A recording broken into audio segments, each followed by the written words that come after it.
Well, listen, let's discuss some other things that are happening inside WCW during this month, because during one of the Bill Watts era, during the Bill Watts era, should I say, one of the major areas of emphasis was tag team wrestling. And this is evidenced by how many times tag team title defenses closed house shows, Arn. They closed house shows, they would close TV tapings, pay-per-views, and during the month of December, this was almost always the case on the house show loop. The champions were Shane Douglas and Ricky Steamboat. They took on challengers, and listen to the competitors that they took on. It's a murderer's row of opponents.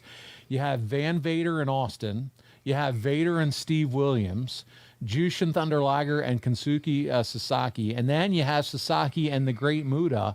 All these men are talented in-ring workers, and many of these matches went 20-plus minutes. And thanks to our friend Richard Land of the History of WWE.com, we know that the matches with Sasaki and Liger, as well as the matches with Sasaki and Muta, went over 30 minutes. So, Arn, that's a big ask from both performers and the fans, and we know how it is to sit through a long match from our side, but as a performer, what does it take to imagine and create 30-minute matches that have to close the show? And how do you approach these lengthy matches like this when you're shutting down a show in a 30-minute encounter? You have to break it down into increments. You have to have a period of time on the front of a match where you establish both teams are trying to get control. First of all, you have to get control before you can maintain control. So you go through that 10, 12 minutes that go back and forth and jockeying for position. Then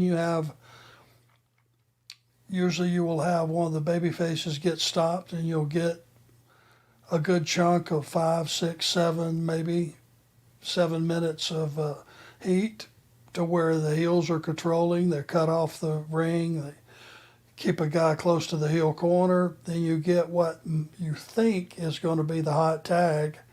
In comes the tag. Here comes the other guy. He starts kicking ass. The real trick is to get it peaked and then stop that babyface.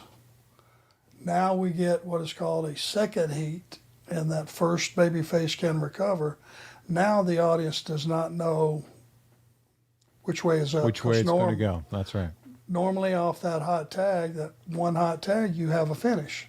But if you're going 30 minutes, you got to break it down into increments. And you get a second tag, and here we go. You get a four-way, and whatever it is, it is. But it's you have to break it down strategically into chunks of time, into chunks of story.